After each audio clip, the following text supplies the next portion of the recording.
OKLO stock analysis and price predictions for 18th of August, right? Am I buying or am I not? Watch this quick and short 1 minute video till the end to find out.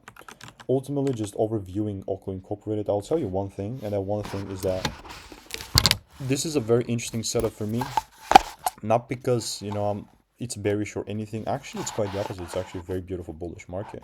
But it's just because I'm just like a confirmation away to buy more. Like, ever since here, my idea, like since January this year, 2025, I've been bullish on this thing here. And I'm not just saying, just say, here's the proof, right? This was made when it was 34 bucks, $34.11 6 months ago. Very nicely delivered. And then since now we're sitting here, the only thing that I really would care is if I see a double break confirmation. And if I do not see that, then bro, I'm not gonna buy. Like, people are really just overcomplicating stuff a lot. And I do have a bunch of receipts. I mean, I'm talking, I have 13 receipts in the Discord, which is not small deed. So if you want to stay tuned and get free money making emails and insights, then just click the first link in the description, and I will obviously continue to keep updated. Goodbye. This is how it's looking like for me.